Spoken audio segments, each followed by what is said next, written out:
घटना है थाना लक्ष्य की।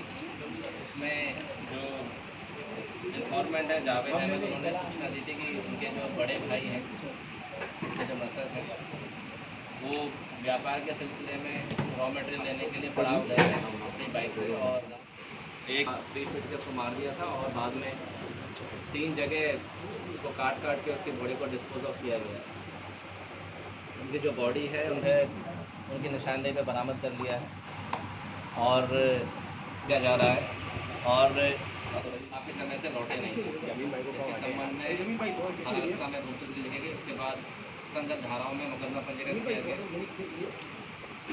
इसमें लगातार जो है लोकल थाना और एसपी टीम लगी हुई थी। उसी का आज ये अनावरण हुआ है, जिसमें जो मुख्य अभियुक्त थे 7 मई को थाना लक्ष्य में एक सूचना मिली थी। प्लास्टिक के व्यापारी हैं डाबर बेग, वो व्यापार के सिलसिले में थाना रामनगर में पड़ाव क्षेत्र में गए थे और काफ़ी देर से वो वापस लौटे नहीं थे, तो उनके छोटे भाई ने यहाँ सूचना दी।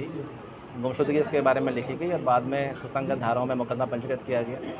इसमें स्टार्टिंग से ही लोकल थाना और एसओजी इसमें लगी हुई थी। उसी के संदर्भ में खुलासा हुआ है। इस केस में 2 अभियुक्त थे, एक बबलू हाजी और दूसरे चंद्रिका, जो मूलतः भभुआ कैमूर बिहार के रहने वाले हैं।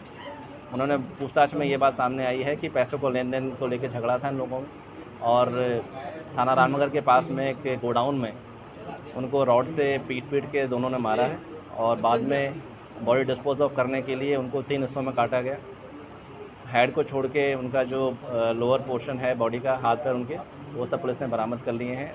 जो चंद्रिका है मुख्य अभियुक्त उसमें जो है उनकी निशानदेही पे जो वेपन उसमें यूज़ किया है उसकी और हेड की रिकवरी के लिए इनका पीसीआर लिया जाएगा और उसमें हम अग्रिम कार्रवाई करेंगे। लगातार खबरें ये भी चल रही थी कि अपहरण कर लिया गया है। कुछ लोग ये भी बता रहे थे कि उनकी काफ़ी तालमेल थी, मित्रता थी, उन्होंने इनके बॉडी को काटा है। तमाम जो हमारे पास एविडेंस हैं, डिजिटल और जो इलेक्ट्रॉनिक एविडेंस हैं, हमने और जो इनसे पूछताछ करी है उसमें ये बात सामने आई है कि उनको बुलाया गया था रॉ मटेरियल ख़रीदने के लिए, वो पैसा लेके नहीं गए थे।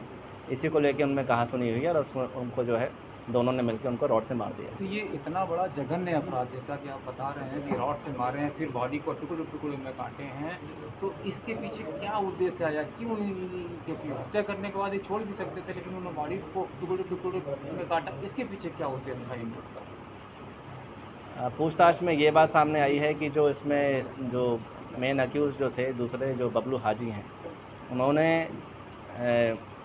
इनको बताया था मृतक को कि आपको हम सस्ते में रॉ मटेरियल दिला देंगे, और उस दिन जो है माल ख़रीदने के लिए बुलाया गया था, ये कंफर्म करने के लिए कि पहले माल देख लें। पैसे लेके नहीं गए थे, सिर्फ 300-400 रुपये लेके गए थे, जो उनके परिजन बता रहे हैं। इसी को लेके कि जब डील फाइनल हो गया, पैसे क्यों नहीं लेके आए हैं, इसी पे उनके बीच में कहासुनी हुई है और गुस्से में क्रोध में आकर उनको मारा गया है। और बाद में बॉडी डिस्पोज ऑफ करने के लिए और पुलिस को भ्रमित करने के लिए उसको अलग अलग जगह है बॉडी को डिस्पोज ऑफ किया गया है। जैसा कि उनका जो पैर हैं वो अलग जगह से मिले हैं, और जो बाकी जो पोर्शन है हेड को छोड़ के बाकी जो टॉर्सो है वो हाईवे पे जो नाली बनी होती है उसमें मिला गया है। तो पूरा जो है प्री प्लान तरीके से उनको मारा गया है और बॉडी को डिस्पोज ऑफ किया गया है। सर, क्या कुछ पुराना इतिहास भी रहा है इनका जो उन्होंने इस तरह की वारदात की? पुराने इतिहास के लिए जो है हम छानबीन कर रहे हैं, डीसीआर से संपर्क किया जा रहा है, उसको भी हम जो इंक्लूड करेंगे। जो गर्दन अभी तक बरामद नहीं हुई, उसके लिए क्या कुछ पुलिस कर रही है? जिस हथियार से इनको काटा गया है और इनका हेड, उसकी बरामदगी के लिए जो इसमें अभियुक्त रह गया चंद्रिका, इनका पीसीआर लिया जाएगा और अग्रिम कार्रवाई करी जाएगी।